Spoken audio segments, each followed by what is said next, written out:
Alrighty, so welcome to the June 15th, 2022 Resident Advisory Board meeting for the Beaver Dam Lake Protection and Rehabilitation District, called to order at 7:02. And welcome. So happy June, happy Pride Month, happy Juneteenth for those celebrating.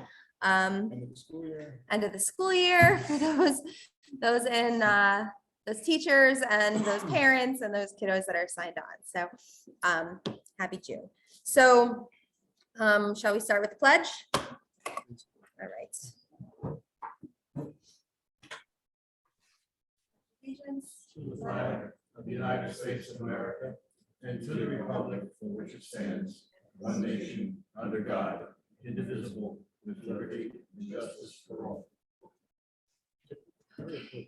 Welcome.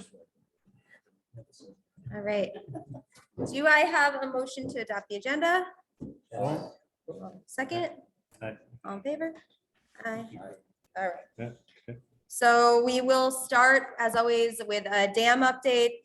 Can I give a little preamble before we start? Absolutely. Okay, just real quick. I want to emphasize the point that the board is a group of volunteers that dedicate a lot of time and energy to try to improve the community for everybody. They're basically, you're not paid. This is purely volunteer. I know we say this quite often. Hey, You're not, well, some people like it, I never got paid. But anyway, to that point though, be respectful of everybody. For the meeting here, I want everybody to respect everybody's time and their communications.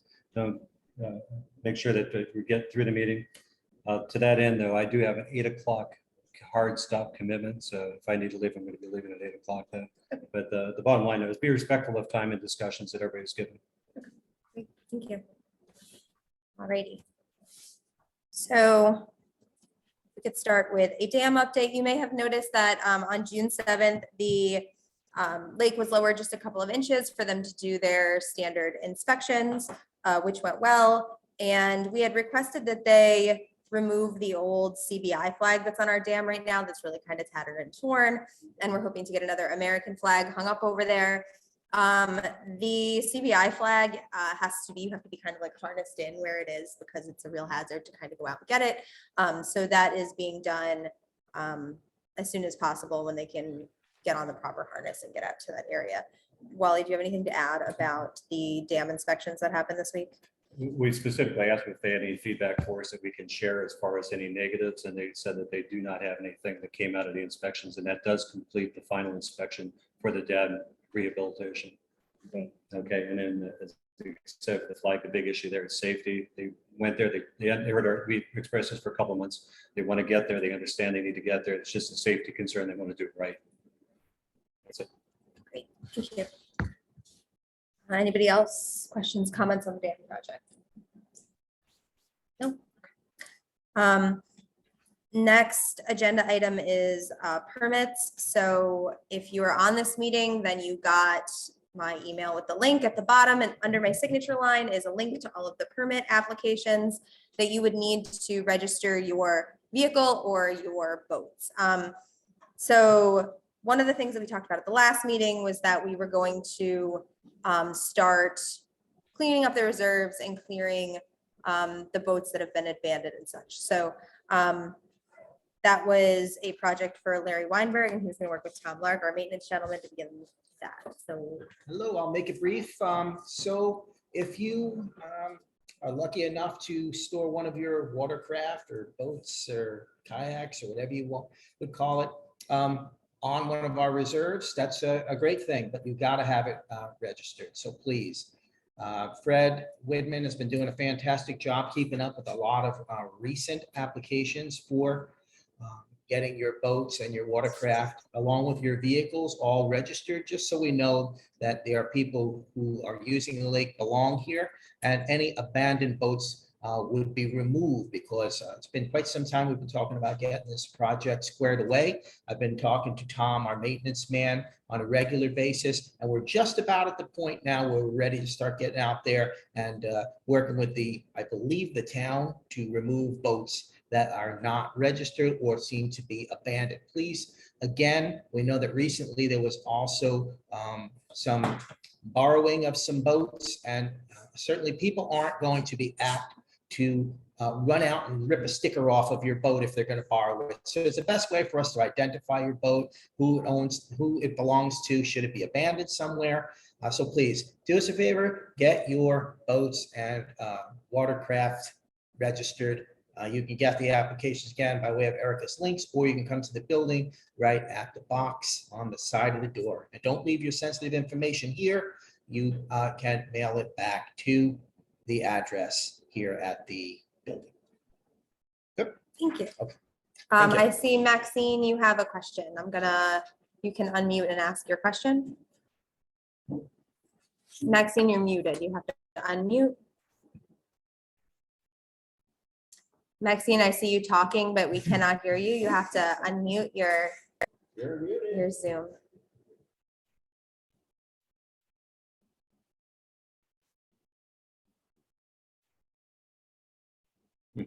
If you can't figure out how to unmute, that's okay. You can pop your question in the chat box and we can answer it when it pops up, because we still cannot.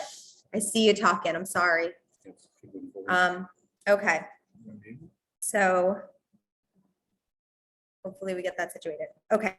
So just to add on, we were able to identify so there have been some kayaks borrowed and there have been some kayaks stolen. So we were able to contact local police and hopefully get some of those folks identified. So it is being addressed, but if you have a missing kayak, you can of course talk to the board about it, but really you should be calling local PD so that they can help you recover and give them any information that you might have about it. That's the way to do it, but it is helpful for us to know. So if you could email us at bdlboard.com if that's an issue, that would be helpful. It tends to get a little bit wild when people do it on social media, so an email is better. Okay. Just to add on to that, Erica, too, it's becoming very, very troublesome that we do have individuals living in the community, or maybe they're not even living in the community, but they're coming into our community and doing damage to personal property on reserves. We had, like Erica said, we had the one new one today where a kayak was stolen, and we're still trying to find out. We asked the individual to deal directly with the police on that. We were also notified a little bit ago where a boat, where somebody came into the area, did some damage to the boat, as well as removed the drain plugs from the pontoon, which if they were on the boat and they were out there and the person wasn't able to swim, it could have been very, very bad. So the fact we got stuff like going on, we need to step up our vigilance on the reserves. So we can't be everywhere at all times. So if anybody sees anything that looks mischievous on the reserves, please contact the police and they can help deal with that. Thank you.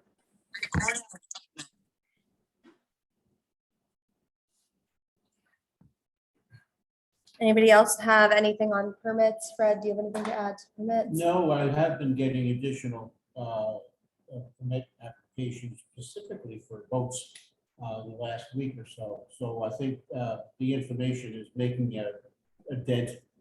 People have been paying attention to it, but I'm sure there's, like anything else, we're seeing a lot of people with the reserves with no stickers on their cars, and mostly fishermen or something else, but we'll address that as an issue. Right now, the boat applications are coming in slowly. Okay, good. Let me just add on to that also. Relative to the permits, like Fred said, we're starting to see too many vehicles that are coming onto the reserves. Everybody had plenty of time to get stickers for the car. I recognize new people are moving to the area or buying new cars, but you need to put your effort in to get the stickers. We are going to try to do what we can to try to better control this, because everybody who lives here, resident, I said this 100 times, you're paying extra money in your taxes to be a resident of this area, to have exclusive rights to the lake, and we try to control it for your interest. To that end, on Reserve 2, we're going to be putting up some new 4x4 posts with a chain across it, with signage that actually jumps right at you, so you don't have to read through a million words to figure it out that this is for residents only. The chain is going to have a dog clip on it, so if you pull up to it, it's not locked. So you just have to take the dog clip off and drop the chain. You can go in if you're a resident. Just be prepared, you'll be seeing it. So it may not be immediately, I just want to say it one more time, it may not be immediately obvious. The chain is not locked, okay? So if you get to the reserve and you want to use the reserve and you are a resident, you will have to unhook the chain to go in. It's just going to be an S hook. It will be easy to do. We're not preventing folks from using the reserve. We're just making it jump out at folks who are not area that it's private. There's a bit of a deterrent. So we're trying some new strategies here. I Please- think I might be, if you can hear me now. We can hear you now, Maxine. Go I'm ahead. sorry. What I'm concerned about is my late husband has a boat down on Reserve 2.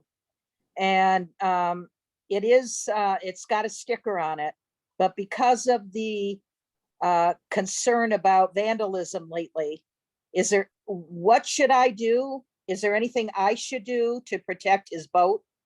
Okay. You can lock it. A bicycle lock is a great. Well, way it to- is locked. Okay. But I don't know what they're doing. Like somebody said that on Facebook that there was people down there defacing, things that are on the boat, So that's what I'm concerned about. It's possible. I would like to think that something like that wouldn't happen in our community, but the fact is that it does. And the only way to absolutely prevent that is to not store your boat at the reserve. We do work Yeah. with, local police, but they can't be there constantly, and to surveil every single reserve would be Yeah, possible. So okay, all right. that being said, a bicycle lock works really great. If you wanted to secure your boats, make sure they're tidy against the fence though, because I know that our landscapers have mentioned in the past that it can be a real bear to get around them sometimes. Let's see. Are we able to put applications at the reserve, have one of those water resistant things that hold flyer pamphlets, kind of like the ones you see at Cumberland? We do have applications here, and I can talk to Tom about potentially putting something like that at the reserves temporarily, the sandwich boards with the yard sale info boxes. So that could be a really great way, especially down at Reserve 2 and Reserve 8, it seems to happen a lot. So that's an easy action item that we can get on the next week or so. What's going to stop non-residents from unhooking the chain? Absolutely nothing, but at least there's going to be some signage. I think a lot of folks just kind of pull in. We have the big signs right now. They're not reading all the way through them. So I think some of it is genuinely just like they have a lake and they think they can fish here and they just don't bother paying attention to it. And it's also, there's going to be a sign right on the chain that indicates that it's private property. So hopefully that's a bit of a deterrent more than what we already have. Can we invest in trail cams to record vandals and trespassers? I think that's probably an agenda item for another night. But I know that right now, electricity at some of the reserves is an issue. I know trail cams are something a little bit different. So that's a great suggestion, and maybe we can look at that. May have For to talk next to month? DPW about it too, or the county.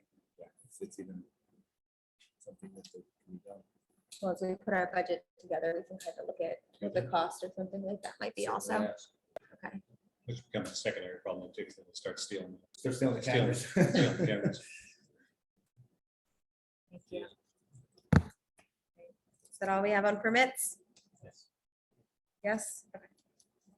So we're gonna do the signs and the applications. Can I just add one thing, Erica, regarding permits? And again, it's been stated many times, but if you currently have an orange permit that says 2020, it's still good. I've had a couple of applications come in for people whose permits are still perfectly valid. So it's at least good till 2024. So if it's orange, it's good. If it's orange, it's good. Till 2024. And then we'll make more decisions because we still have a lot of orange. If it's not there, it's no good. Yeah. Right? Okay. So let's move on to the issue of lake health. Wally, I'll toss it to you. Okay, try to do it as succinct as I possibly can. First part is floating vegetation. Last time we had an update, back in April, we got an estimate from Pond and Lake Connection to clear it. The issue was floating cattails from what was cut the previous year. And there was a lot of floating debris up in the northern channel up towards Reserve 5, I guess it is. We talked to Pond and Lake Connection, what it would take to get rid of that. They gave us an estimate of $3,500. We took that back to the board here. The board voted that yes, we wanted to move forward. That was back in the April, May timeframe. A lot of time has gone by since then. We did turn that over. We were going to action them immediately to go do it. They had the equipment to do it right away. DPW required a specific contract to be able to do that. So we got tied up with that. We're still going back and forth with DPW trying to get that contract together. We did get some recent replies from the DPW. This is where I need the board's input on. There is $31,891 for unforeseen contracts, and the floating vegetation was not specifically budgeted for 2022. So even though we voted to say, yes, let's move forward, we have to approve the money. The contract for the floating vegetation cannot be moved forward without authorization. Must the board utilize the unforeseen funds to cover that service? So are we okay? Here's a couple things now. Time has gone by. A lot of the vegetation has now sunk or decayed. So the urgency of it kind of went away. It's starting to go away. It's still out there. It's still like a mess. We can improve the budget, and then we could talk upon the lake connection and we can assess it. That way we have the money available if we want to use it, and through a discussion with James to move forward. So to the board, do you want to approve the expenditure of $3,500 out of the $31,891 unforeseen budget for doing that? The question I have is that you are probably more familiar than I about the extent of the floating vegetation around Reserve 5. In your opinion, is it still an issue? It changed significantly. It was about, if you had to go with a scale, a visual scale, like 1 to 10, 10 being the worst, it was probably an 8 or 9 back then. It's probably down to like a 4 or 5 now. Out of respect to people who are lakefront property owners, they cannot get through the stuff to get to the lake. A lot, if I would personally live there, I would have taken the effort already and cleared it. I would have access to it. But some people are looking for the help to do that. And also up on Reserve 5, you can't get through it to get onto the lake. So do you feel it's still a problem for the lakefront owners at this point, even though some has disappeared? Okay, that's my recommendation is we'll vote on the money, approve it, and then go to on the lake connection, because he's coming out this Friday again to reassess from his treatments today and have him look at it specifically to get his opinion on it. We did have some correspondence from a resident who wants to put their kayak down at Reserve 5. And they said the vegetation is catching some algae, catching some litter. I agree. So I think no matter what direction we go in this, if we have content lake connection, we move it, or we have some type of volunteer event, but I'm inclined to just move forward with the contractor doing it. That's my thought. But Chris, you live down that way. What are your thoughts? Well, that's a little bit beyond where I live, actually. And it gets shallow as you head that way. Okay. My question, because I kind of missed the part about the $5,000, how was that? What was that a part of? Say that again, sir. Apart from, there was, you mentioned $5,000. 3,500. 35, sorry, 3,500. Explain that. That was, we had upon the lake connection do an estimate to get the equipment, to rent the equipment. Specifically necessary for the to do it. equipment. Exactly. Okay. They actually weren't going to charge us to Right, do it. They okay. needed to rent the equipment to do it, which is 3,500. And then the cost is part of the overall for them to do any No, it would removal? be an additional Like if we need, $3,500. oh, it's, through the chain. okay, And right now, we don't have a specific line item in our budget to do that. right. So the question is, We're the trying only to- place we could pull it from is the unforeseen contract budget. And there's 31,000 in there, which we may or may not use at all this year. I So we understand. can approve it. but Right, I Don't understand. mean you're actually going to use it. Right. But we need to respond back to the DPW saying, yeah, the board. So this is money we have access to, but to allot it for this purpose. Right. Right. Okay. Makes The sense. unforeseen projects, money that's in the budget. So everything else now, the budgeted algaecide, herbicide treatments, that's all not included in this additional money. So this is something totally separate from what we've already agreed to. Yes. Okay, well, I'm good with it. Yeah. Okay, so is everybody good with moving forward with the $3,500? How do we Yes. unforeseen Do we need budget? a motion? Yes. Yes. I make a motion to move So- forward Okay, to I'm good apply with- I'm the good with it. 3,500. I'm good with it, provided we assess it to say what is the real value. So Wally seconds. Yeah. All in favor? Okay. Aye. Aye. Kevin, if you're on, you want to pop it in the chat box?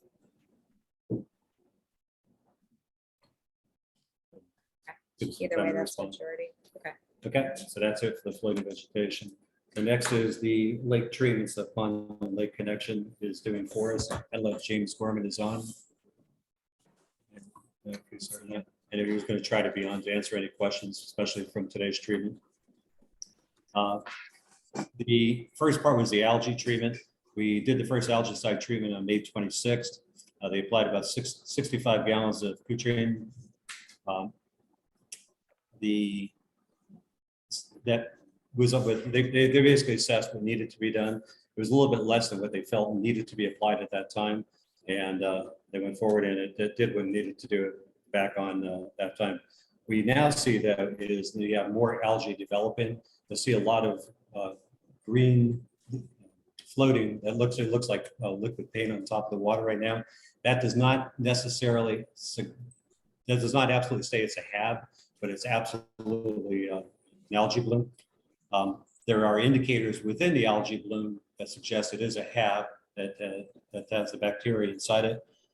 We didn't do any testing on it to say it's absolutely a HAB, but conversely, James did look at it. He said that because it's suspected HAB right now, if the beach was open right now, we'd probably have to close the beach for it. So from a resident standpoint, treat it as though it is a HAB and you approach it with caution.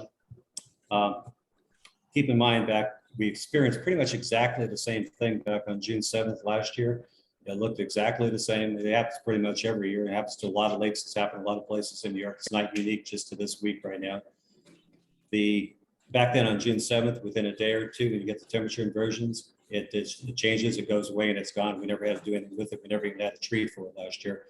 James has actually looked at it. He assessed it, gave us his input. He's going to come back here this Friday to reassess it.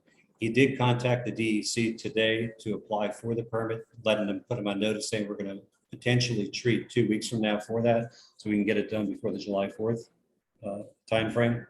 But that's up in the air right now, whether or not we'll actually need to do that. But he actually anticipates it's going to actually dissipate within a couple of days on its own. He felt by the weather change for this weekend, you're not going to see it after this weekend.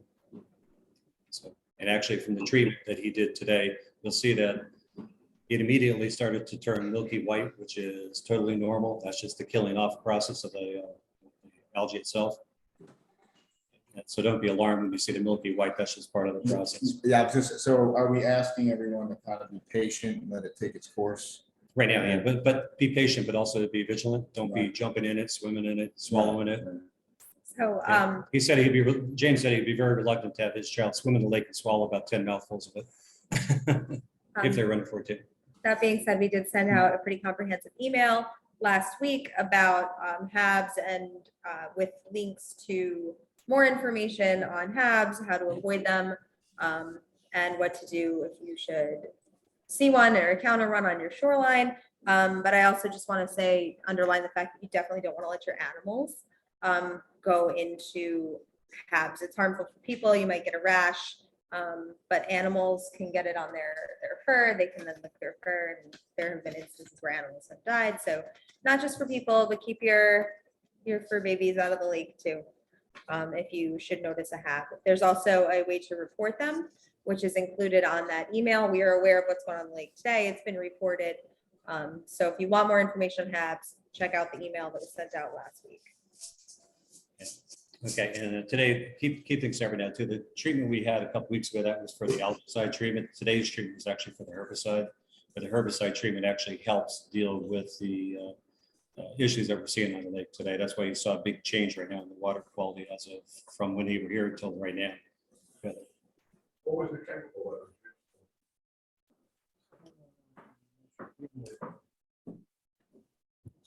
Hang on.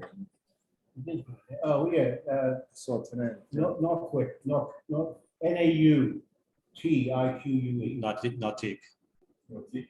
It's, the way James described it was, it's pretty specific for the invasives, for instance, milfoils and things like that, where it really doesn't attack the beneficial plants. similar to something else that was presented up at Nice Solar. I forget the name of it.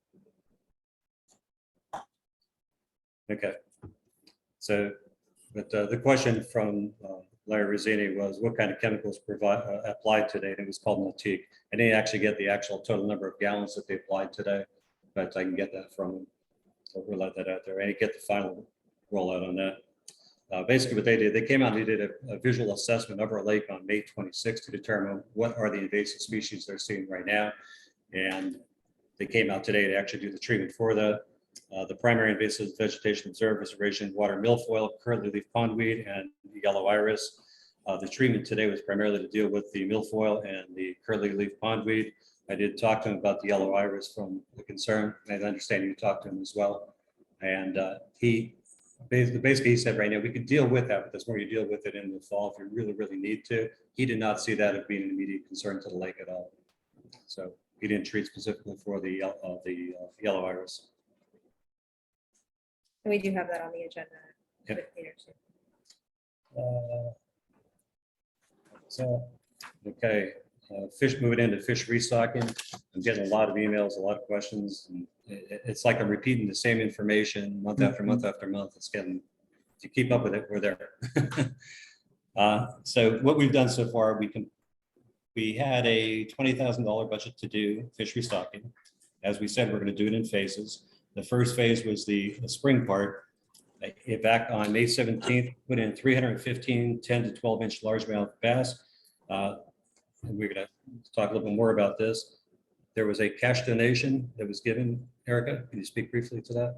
I can. So there was a GoFundMe set up in honor of Andy Cartine, who was an avid fisherman on our lake, and working with his wife, Tamara, we were able to use that GoFundMe to purchase a beautiful bench here at Reserve 4, a lovely plaque here in our building. And also we were able to purchase a specific size of largemouth bass. I'd like to speak to that, but thank you so much to Tamara and everybody who donated in memory of Andy. We were very excited to be able to have a specific type of fish added to the lake in his honor. So if you want to talk a little bit about that. Yeah, Tamara, just to repeat exactly what Erica said, we thank you very much for that part of it. We talked to Hicklings and we said we had the extra cash donation. We said, how can we get the biggest impact? Understanding our lake was drained for getting our lake back to where it needs to be with the fish population. And they recommended going with the 10 to 12 inch largemouth bass, which are ready to spawn this year. Each fish spawns 5,000 to 12,000 eggs per nest. So with your donation, that is going to help dramatically get our lake back to where it needs. To add on to that, though, the people are fishing the lake, which is awesome. Recognize two things: it's for residents only and their guests, and two is it's catch and release only.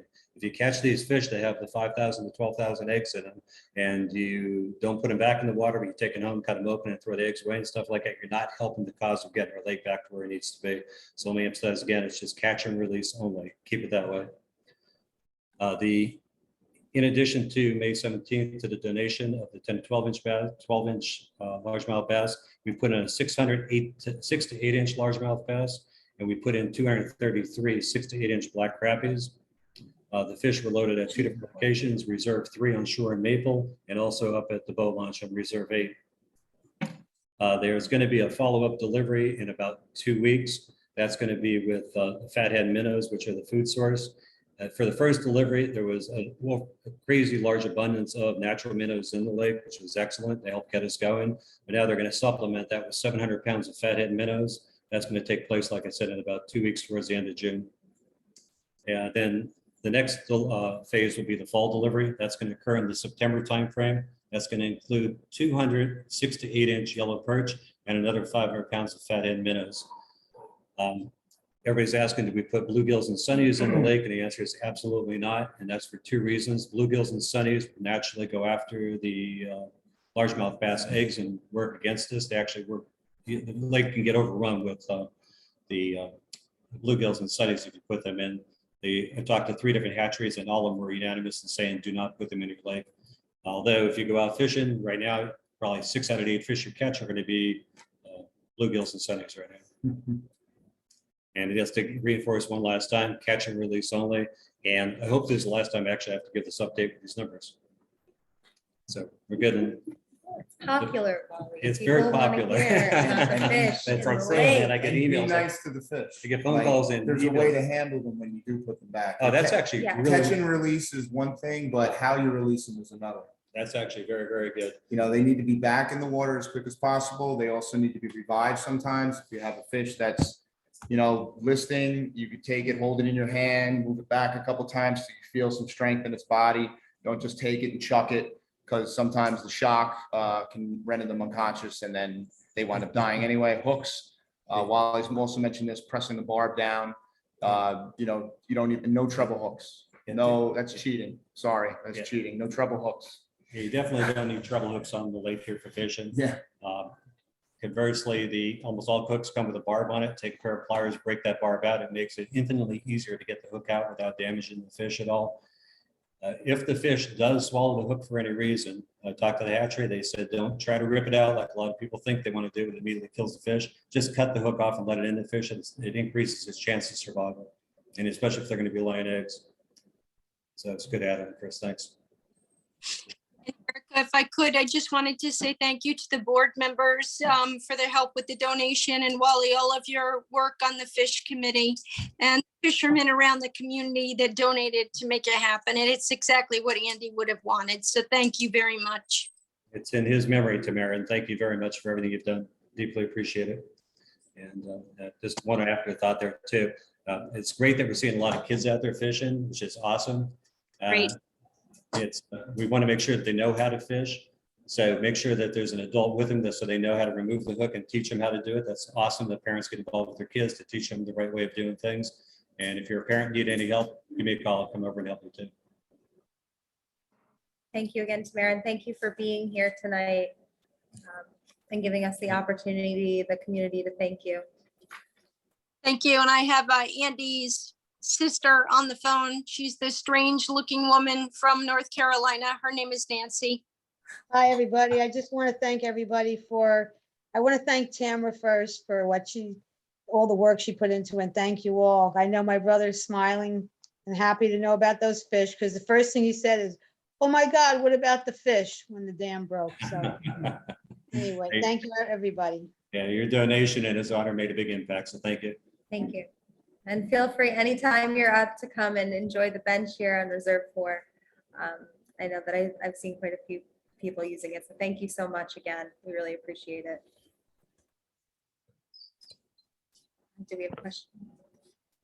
You may want to mention about the good Samaritans who might feel it's necessary to bring fish from someplace else to help out. Freeloader. Yeah, that's a very, That's a, yeah. very, very good comment. Larry added the part that although we want to get the lake back to where it needs to be, we do not want you bringing fish in from other areas, bring in a fish that is not, it could be like an invasive type of fish you don't want in this lake.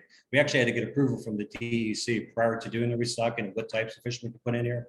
So do not bring fish from other locations to help try to bring things along faster. Let us do it the way we're doing it right now, because it'll actually work against us.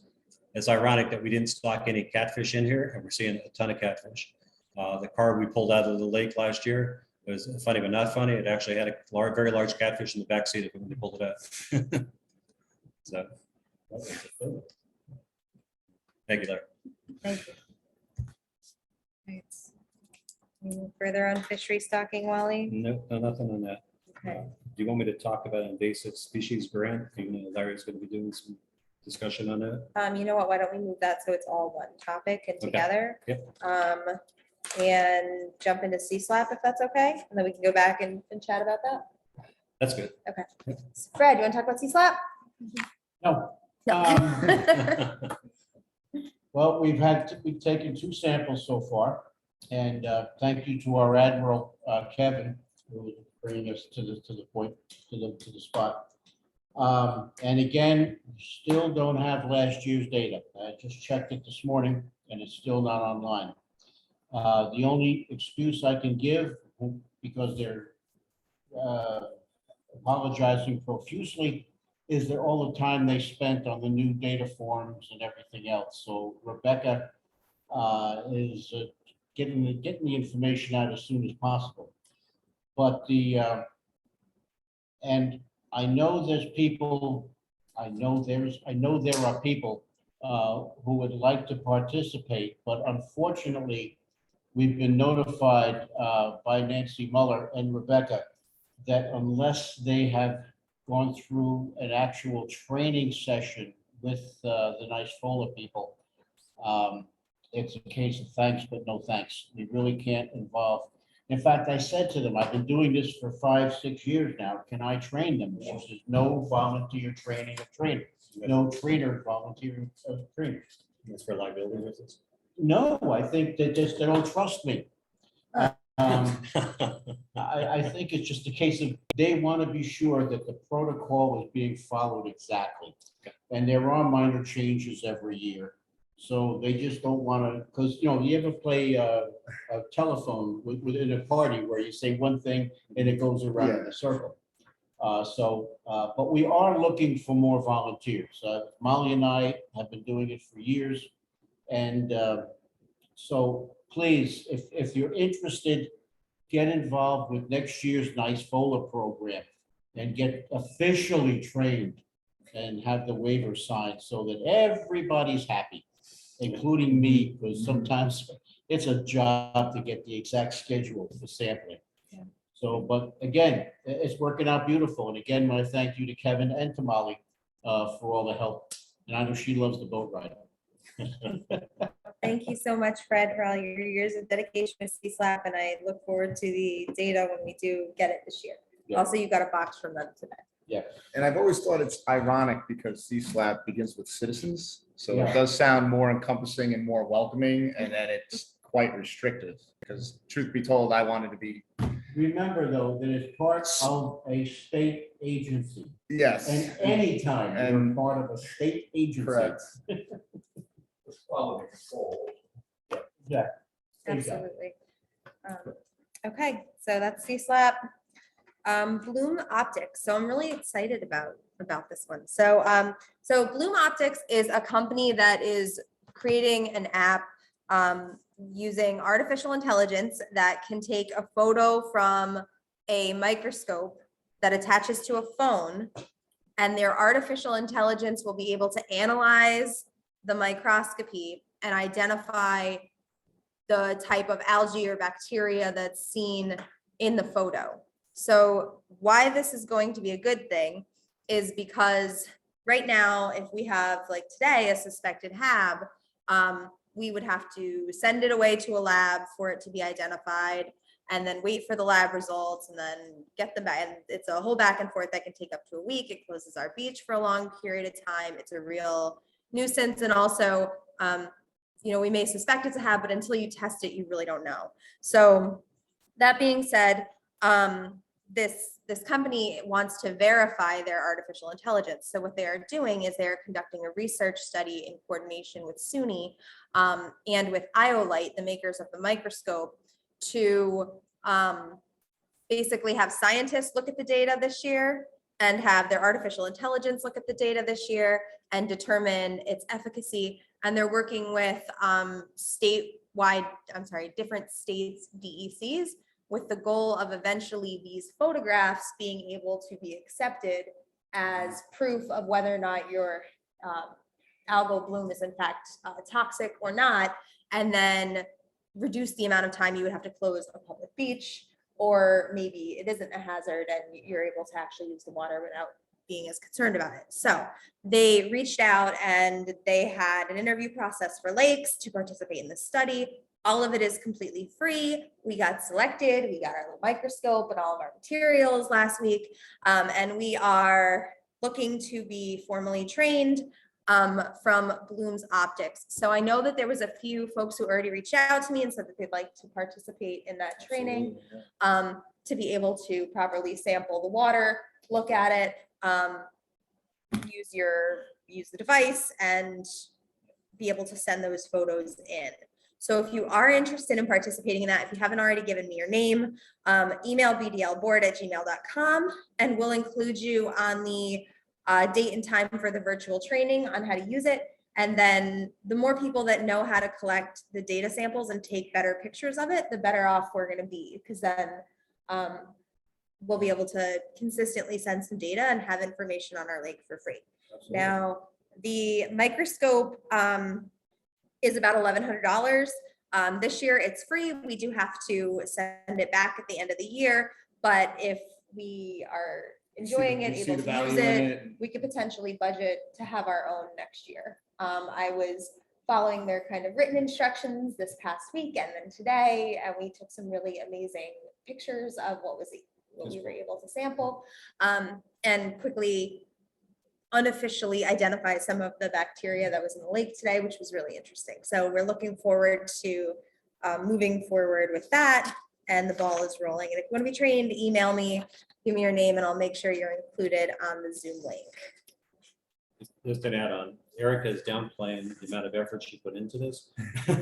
She went away to the nice fall conference and quickly jumped on the fact that it would be a potential benefit down here. She got in contact with individuals, and it's not, they didn't select everybody by no means. It was an arduous process to get through it. But she went through the interview process, filled out the questionnaires, dealt with them, and sold them on why we are the right candidate to be involved with this program. So accolades to Erica for getting us involved with it. So thank you. Good job. Great work. And also a great way for our community to get And involved the with one what's thing actually that going on. also needs to be added is that the more samples that they receive, the more the data can be built up, because their main objective is to get DEC approval, that we can use them instead of sending samples away. So the more information they have, the more comparisons they can do to justify the AI. Right, and we would be able to also, where I see this being a great asset right now, and maybe I'm just like saying too much, so I apologize if I am, is that lakefront owners, like right now, if we have a suspected hab in the beach, we would test it, send it away and determine if it's toxic or not, right? But lakefront homeowners, we don't necessarily go out and test their water. So this could be a way for us to kind of look around the lake a little bit more closely for, Yeah. you know, lakefront homeowners to determine if what's in front of their property is one of these habs. So, and the samples don't have to be like taken and looked at right away. It's something that you could, you know, we could sample and then refrigerate and then look at later too. So, anyway, so very excited about the potential for this, but right now, as of this year, we cannot, they're testing their technology. It is not to be used to determine anything. So if we do have a suspected hab at the beach, we will have to go through all of the DOH protocol that we have in the past. But long-term, we're hoping that it can expedite that process. So Jason, I'm happy to see that you're interested in volunteering for that. I was already gonna volunteer you. So, okay, great. So that's all I have to say on that. Next agenda, Mr. Fred, you're nice, full of takeaway with the PRISM program. Sure. While up at a nice fall, I was introduced to a fellow, last name I forget, but his first name is Devin. He is the head of the Lower Hudson Partnership for Regional Invasive Species Management, otherwise known as PRISM, with Lower Hudson as the precursor. So after talking with him for a while, they are let me read exactly what they're a part of the DEC. They're sponsored by the DEC, and they are a group of management professionals or students that are all over the state. The ones that we're involved in is Lower Hudson Valley. So they have asked to be able to come down and sample the species of plant life to see what is involved with the, if they are the invasive type. And they came down last week and two canoes and 5 volunteers, and literally sampled by means of dropping rakes and pulling in samples of the vegetation. And I have the report. This is the initial report, with a full report due in October, because they will be coming out at least one more time to see exactly what's going on. Now, they also wanted to do water testing and also for bacteria. But it was the typical Beaver Dam Lake windstorm when they were out here. And they could barely move with their canoes. So the actual statement that was, oh, yeah, how do you pronounce that? Did you cover? Chicopa.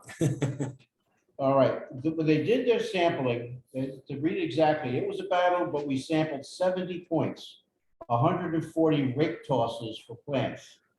Your main invasives are Eurasian milfoil, curly leaf pondweed, weed, and Chinese mystery snails, which we know from the past that has been in here. We found them. Oh, yeah. We came back. And so what this does is it documents for us and for the whole state what invasives are being found. So again, they will be out again, and then we'll get a full report in October. So it's very beneficial, and it costs us nothing. Can I put a value on it? Yeah. In 2012, we hired a consultant to do just that, and you have that report. And that cost us $2,000, and probably nowhere near as thorough as what you get out of that. So if you look at dollar value, Yeah, good deal. yeah. And I remember the name Prism from previous The discussions. young lady that you had up here for a training session. Yes. Was from the prison. And so she introduced me to the guy who's in charge of the lower Hudson region. So that all worked out great. Good deal. Thank you so much, Brett. I appreciate that. My house that's not muted. Yeah. All right. Anything further on Prism, not to be confused with prison? Well, they Different. also said they observed by Reserve 8 potential harmful algal bloom. Okay, But they don't have the capacity to take a sample and have it tested, but they did take pictures, which I did send to the board. Okay. So really observation. And the preliminary output you got was very aligned and consistent with what Pond and Lake Connection identified when they came out with their assessment, when they did the treatment. It's good. thank you. Okay, sewer and municipality updates. That's all you, Mr. Dunn. Okay, so trying to make this as general as possible. I usually don't read from a kind of a script, but I do want to make this quick and I do want to get to the point. And just to speed this up, right before the meeting, I actually got some potentially good news. So Senator Skoufis's office actually returned my many calls and posts on the New York State, what was it called? I'm forgetting all of a sudden. There's a form you can go online. It's on the state website. And if you want to reach out to your senator and give them concerns. So they actually got back to me and said that they're looking into the situation and we are contacting the parties involved. So something promising, because to be honest, before I came here, I was actually getting the point of, all right, let's go. Everybody's got to call your senator, and which still may happen. We're speaking, and I don't know if everybody in this room thinks that signing a petition could help to activate our senator, but to get the word out that, so what am I getting at? So Little Britain School has for a long time had a sewage potential to pollute problem. And I am saying that because they're not on the sewer. They've had a septic system and recently, and Larry could talk about this way more than I can. They actually had a what would you call it? It was originally a chlorinator, right? They had an on-site treatment. An on-site treatment, and then That really didn't work. and it ceased to work. It became in disrepair. Mr. Orsini, after I jumped into the rabbit hole about the sewer and the watershed, and specifically this school, I came across Larry's work, and it's helped a great deal. So anyway, why are the nutrients bad for our lake? Just for anybody who's new to this, human sewage and waste of all animal waste contains high levels of phosphorus and nitrogen. Excess nitrogen and phosphorus causes rapid overgrowth of algae, also called algal blooms. We've spoken about this at length. Just to jump ahead, basically it causes cyanobacteria potentially. And do we have hard proof that their school is directly polluting the lake? The answer is no, because the tests are still yet to be taken. But it's very promising that when you have upstream 4 miles right on the main tributary of Beaver Dam Lake, a major school and a leach field right alongside it. There's a good chance that we're catching those nutrients. So after several calls to the school district and the town, and jumping ahead to the operations director at Washingtonville, Paul Neenstadt, after repeated calls to the district just to get some answers about what the current status was of their Speedies permit. What a Speedies permit is, it's a state pollutant discharge elimination system. And every 5 years, municipalities need to have this permit. It's for untreated wastewater. I believe it's under, what is it? It's like 500,000. It's a per day rate. And if you're approved, then you get this, and you have to be held accountable if your flow goes higher than this. So anyway, so I asked some direct questions to the operations director of the Washingtonville School District. Has the old waste treatment structure been removed? The answer was yes. So I said, the building has been taken down. He said, the building has been taken down. The tanks in the septic system are pumped out twice a year. So I believe that was their attempt to reassure me that everything's okay. But tests that we've had prior done by Northeastern Aquatics Research had pointed to the fact, and we're rehashing what we've spoken about in prior meetings. So go check YouTube if you want to know more, that all signs point to nutrients coming directly from this location. Phone conversation with George Myers, end of April, our New Windsor supervisor. He agreed with our position to be connected to the town sewer. That Little Britain School should be connected to a town sewer, which is actually quite close, but it is on the other side of that flow, that tributary coming out of the, I believe it comes directly from Crestview Lake, correct? Further up. For even, Goes to the town of Newburgh, actually. so it's coming all the way from Newburgh. So you're flowing past a lot of people, an airport, and a lot of history, a lot of industrial history too. Actually, Crestview bypasses that. So interesting. So all right. So I'm curious as to what the state of Crestview is right now, even though no one's swimming in it. So jumping to May, 1, 2, 3, 4, 5, 6 contacts to Senator Skoufis with no reply. Luckily today we actually got a reply. So once again, kind of my synopsis is to stay tuned. But if you want, please contact Senator Skoufis, especially if you live in District of Beaver Dam Lakes. That's why we're all here, to show your concern, because at the moment it's just been me and they probably weren't really on it. So the more voices that are contacting and calling just to say, hey, what's up with this? I understand, we heard word at our board meeting, maybe that you're handling this and you're looking into it. Let's speed this up, because their review, Washingtonville School District's review for the Speedies permit, it should have been taken care of. They have not. If you could do a FOIL, you will not find any documents still, and kind of says they are out of compliance.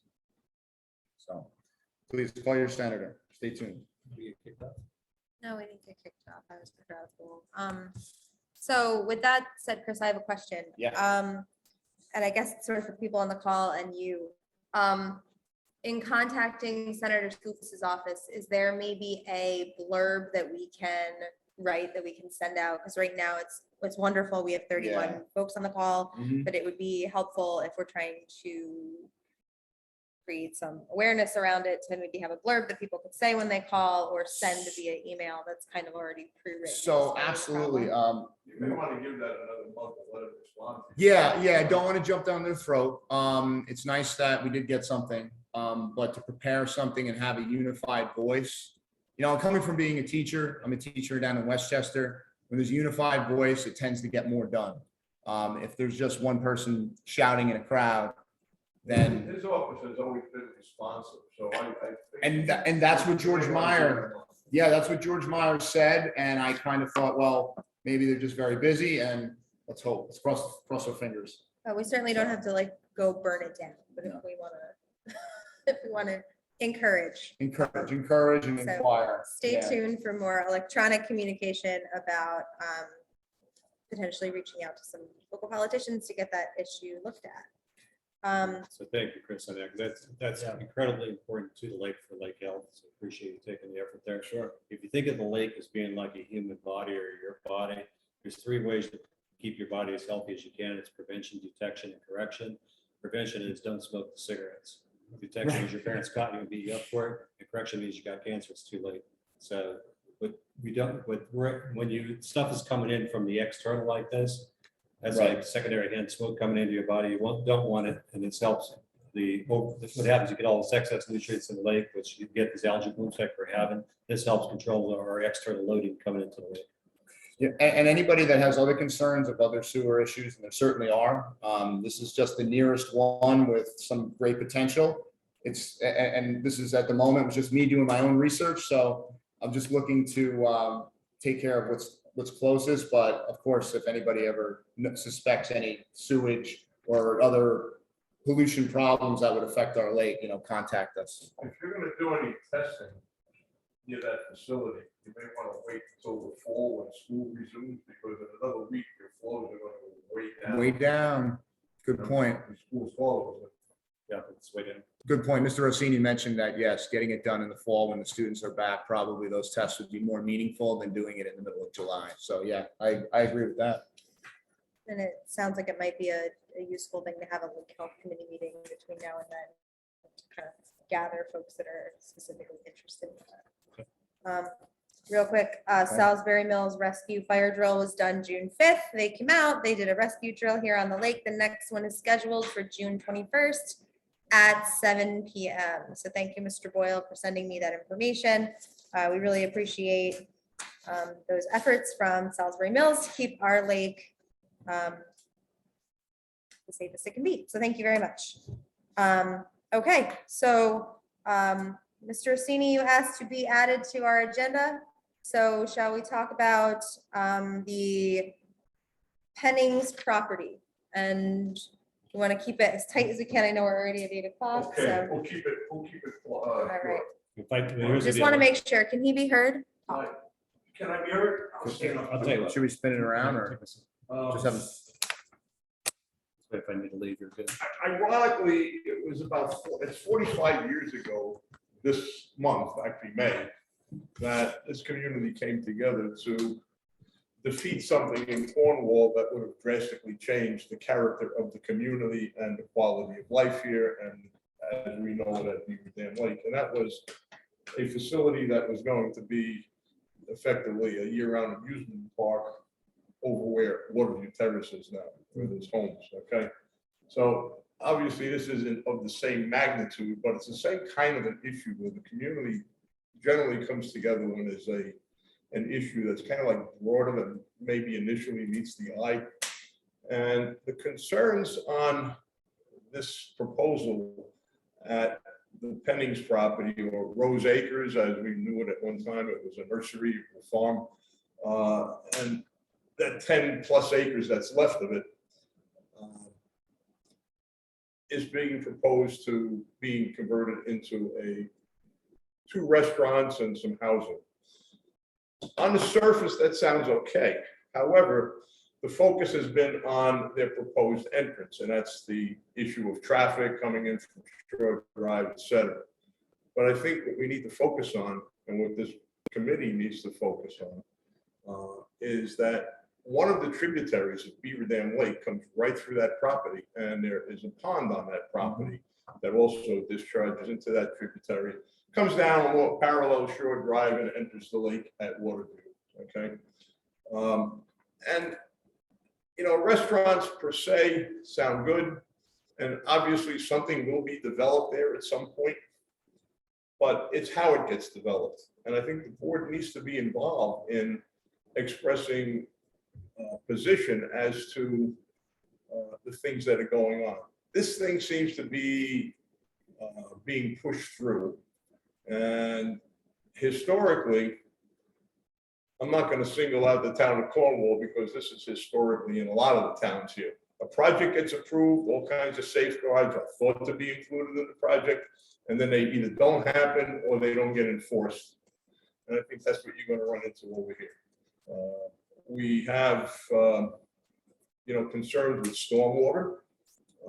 You have concerns with changing the character of the runoff from basically an agricultural field where the water can permeate into the soil to paved surfaces where you're going to have salt and de-icing materials.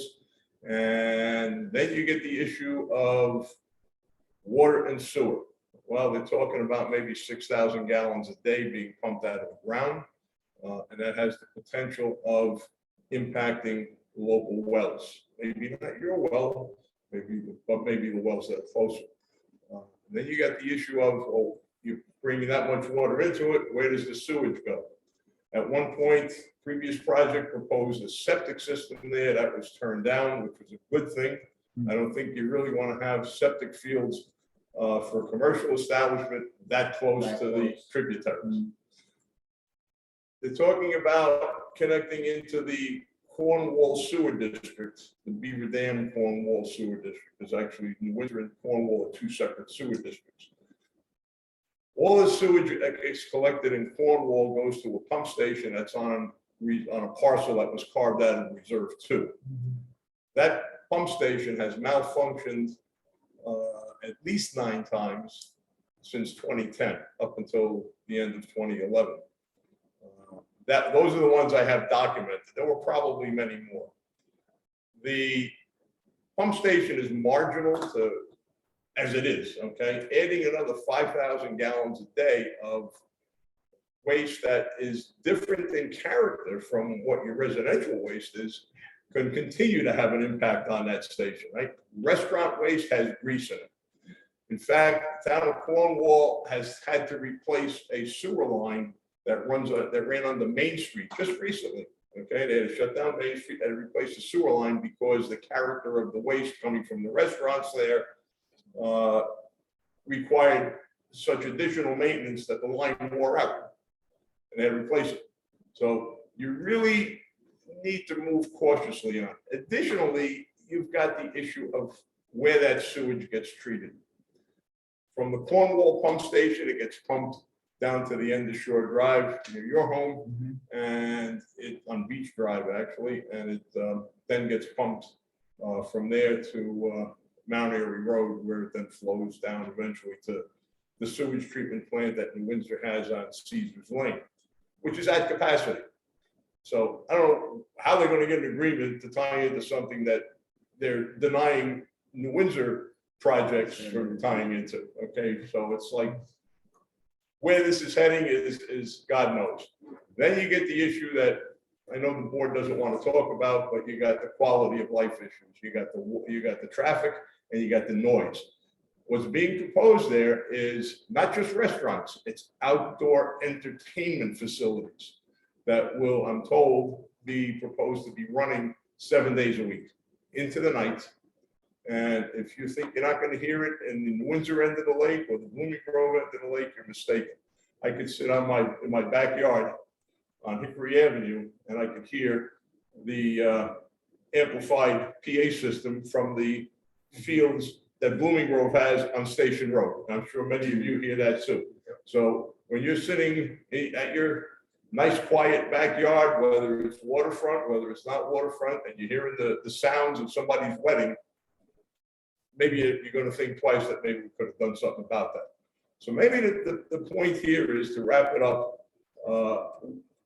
As a community, we really need to organize this a little better. And you can't say that you don't want to develop, period. I mean, you want to make it a park, yeah, that's fine, but somebody's got to pay for that too. But if you look at what's being proposed there and how it's being proposed, and the fact that there's at least one member of that planning board, if you read those minutes carefully, he seems to be an advocate for this project, just by some of the comments that were made. So they're supposed to be objective. They're not supposed to be making those kinds of comments at that point in a project. When it's all done and when everything's approved and the project's finished, yeah, you could say it was a good project. The entrance going in from Shore Drive is totally inappropriate. It actually goes across an easement through property that these people do not own. And it's through a lot that's actually a non-conforming lot of record, right? You have 2 residence buildings there and you have a commercial building on the right. So there's all kinds of screwy things here that really need a little more research. I understand they're gonna be doing a public hearing on this in the near future. So it's something that they're at the approval point on this stuff, so you need to move on. Just a quick question for you, Larry. That's great information. Have you gone to any of the formal meetings yet? No, You expressed but exactly. I have what you said. spoken to people that have been, and I've read their minutes. Yeah, no, that's good. I read the minutes also. I'm just There's wondering- another set of minutes that's supposed to come out. Yeah, because your questions and points are excellent. Question is, did you actually go to the formal and raise the same issues to them? They're not accepting public comment at this point. The planning board's not. No, it's in the preliminary discussion stage, and it's, you can sit there and you can listen, but it's not a public participation meeting. So your recommendation is for, Develop a position on it and take a position, and maybe some more research. I mean, maybe next week I'm gonna try to go down and see what's on file so far. And see if we could look at that, but, it would be a mistake and a lost opportunity not to have some input into this as a community, as a board, because it doesn't just affect the few people who live closest to it in Cornwall. And I don't want to speak for them. I know a number of them have written letters. There's been a petition that's supposed to be going around, but I think it goes a lot deeper than what even they see. Okay?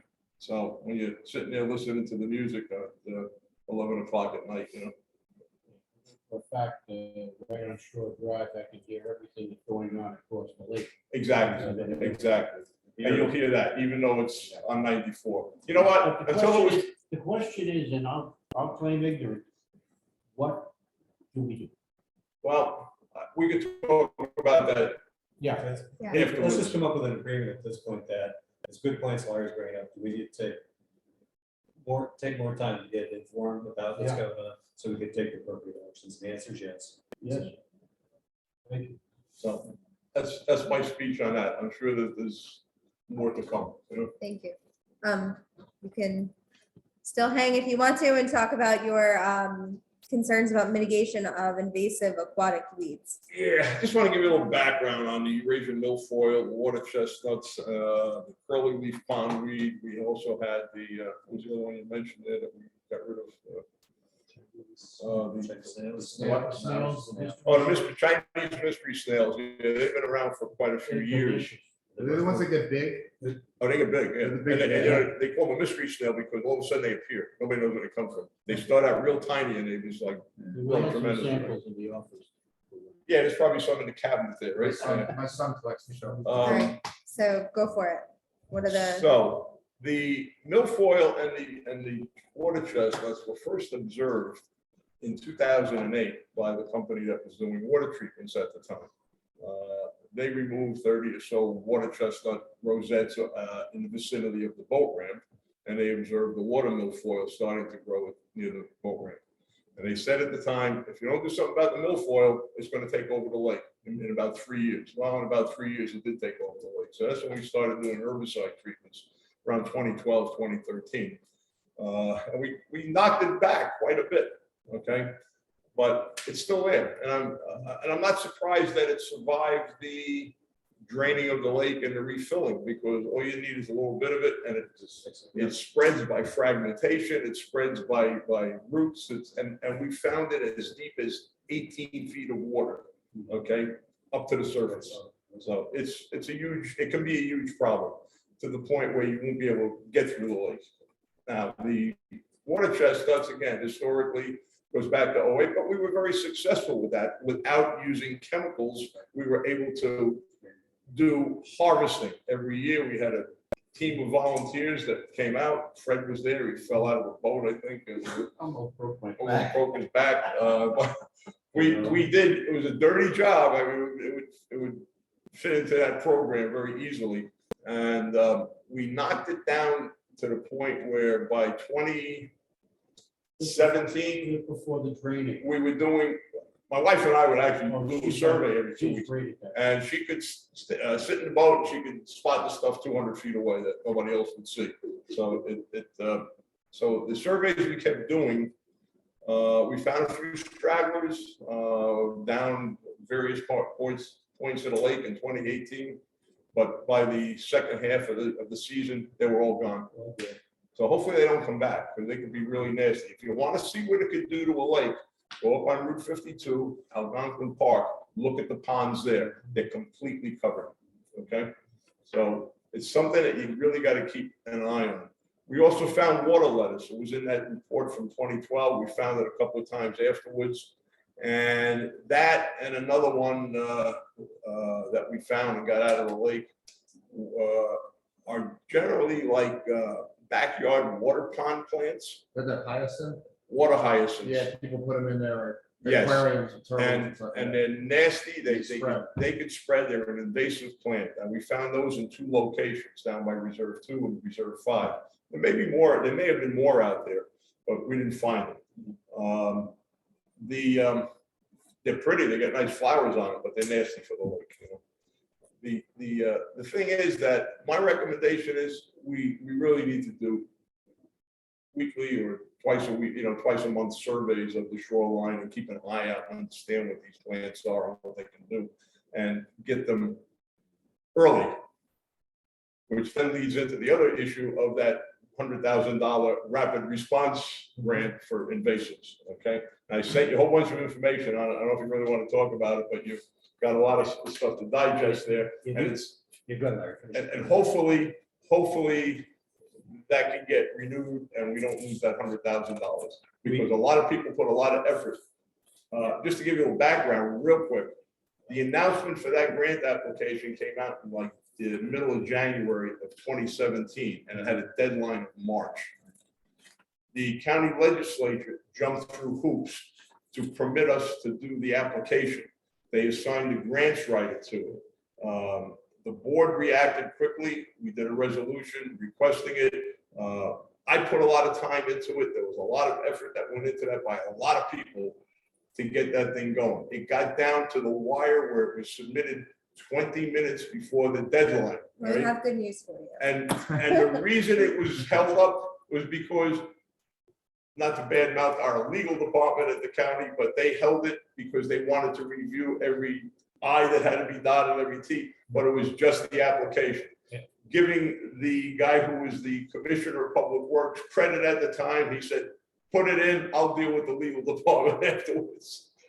You know, you can always turn it down, but you won't know if you'll get it. We were only 2 lakes in the whole state that got that $100,000 that year. Well, Swift has been pretty much involved with that. too. He helped with it. He helped with the $1 million grant. Yeah. So I say, hold off on doing your petitions. I mean, meet with him first Mhm. before you, Certainly, yeah. and I can explain how we handled the $1 million grant before that. So it's, Okay. I respect everybody's and that's time. it. I mean, that's really what I have to say. If you want to get together, my office still stands on doing the tour of the watershed. Yes, thank you. And Larry. even if you want to see the whole presentation that, Have maps, huh? have maps that you present. So, Okay. Have the maps that you presented. Oh, in yes, October. yes. Well, I gave him one. That was Alright. one Okay, of we're- many. so, a 15 minutes over. So we're just close out what Larry's talking about here. The spatial use grant, the initial grant was from 2017 to 2020. Lake was drained from 2019 to 2020, hence a dead spot there. The current contract expires on July 9th of 2022. It's a $100,000 grant. The specifics on how you can utilize that money. The important part of that was the plan that was submitted with the extensive application. And so, long story short, Larry, out of all that, we did ask the DPW a couple months ago for an extension. And we just heard from them again today now. They're on board with us to submit for the extension. What they want to know is what is our plan and how we're going to spend the money. My answer is we already put that plan in the package, correct? I said that, it's on that list. Yeah, come to that. Larry dug up some, I looked through all of our records that we had here in the office. I couldn't find anything. So Larry unfortunately had a personal copy. He gave us a copy of the CD. It's a very 29 megabytes, I think it was. I tried to open up on my Mac computer and it refused to open. So I It's couldn't, several hundred pages. It's like- I couldn't open it up as the bottom line. So we need to figure out how to get into that information to actually get that plan so we can submit it to the DPW. a SharePoint What or what I would suggest there is get on Senator School's calendar and sit with him and say, we need time. Okay, you need that extension. Yeah, we already got one extension. It actually went pretty easily. And unfortunately, it was too late and we were just refilling at the time. We never got a chance to do It'll go a anything. lot easier if you do Okay. it, you know? It's good. That would be my suggestion. Get them on board. This is a grant specifically for dealing with invasive species, and you have to use the money in very specific ways. And in your plan, you already laid that out fairly well. So we just want to resurrect that to get it to the right people to be able to get the extension, but we got to move pretty quick. So And thank you. July 9th is right around the corner. Oh, yeah. We've been talking about this for 2 months with the DPW. So, One phone call from him will help. okay, so I had to say, Larry just took the action to call Scoofus. Sorry. That's okay. So, all right, so it sounds like we're gonna work a little bit offline together on resurrecting that grant and being able to open the CD, or at least figuring out how to put it on like a shared file online so we can view it. I had it at my house. Yeah, here's the thing, my lot right now is very, very full, a lot going on. Fred, would you mind taking the lead as a board member to work with whoever necessary to resurrect this and get this going? I will try, yeah, I'll get some information and see what I can do on it.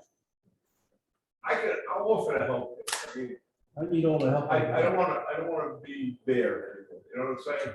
I'll offer to help. Okay. Just recognize the time clock. Thank you. I just want to mention the beach status. So we are trying to get the beach open at just as soon as possible. Department of Health is scheduled to come Friday and give us our official permit. The lifeguards we have a good selection of lifeguards. They've been interviewed. We've got 3 of them in the hiring process. So as soon as we get permission from Department of Health to open, and as soon as our lifeguards get through, the official check mark from DPW, we're gonna open the beach. I am shooting for 4th of July. I'm hoping to deliver before that and get open sooner. As a mama with a 7-year-old who lives across the street, I am very excited to get the beach open. So we're getting it done as quickly as possible. Great job again getting the quality lifeguards. What you did. Yeah, we have some great lifeguards from last year, and we have, Great job. I'm really excited. We had a younger applicant. The reason that that's exciting is because it means they don't go back to college in the middle of August. Yeah. So if you know anybody, we still have 2 spots open, send them my way. We do have some other applicants I know, but we're still accepting applications. So that was in an email. I'm happy to resend everything out again. So that's the beach status. Community events. We had a spring yard sale. Christine Little, I know you're on, hopefully still. Thank you, thank you, thank you. 50 homes involved. It was very successful on all accounts.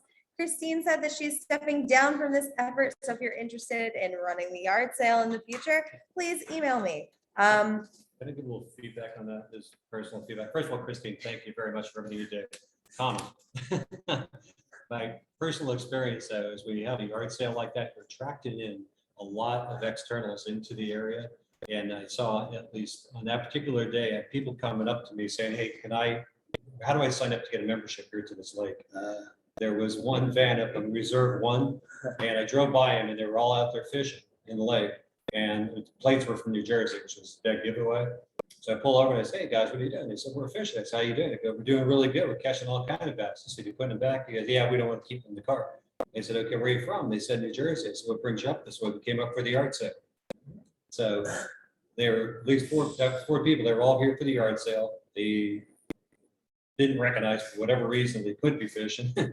And then up on Reserve 3, it was the same type of thing. I thought there's 5 other people that were not from the area that came in from externally as part of the yard sale. So, wow, what a great place. Let's hang out here. Let's have a picnic. And so I had to do a little coaching on that too. So anyway, it's just, the yard sale was awesome. It's a great job, Christine. Just a little negative feedback. It does attract a lot of externals into the They area. probably bought their fishing equipment at the yard sale. Yeah, figure that out. They happen to come with 4 poles.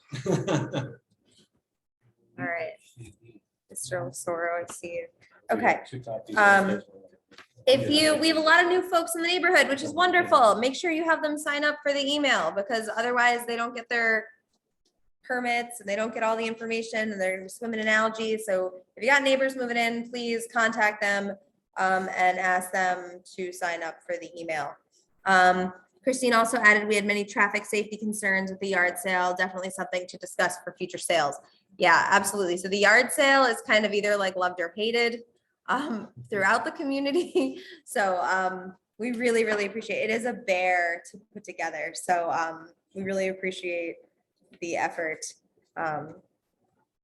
that's been done there. So remember, we have the YouTube channel. Every video has links to the permits underneath.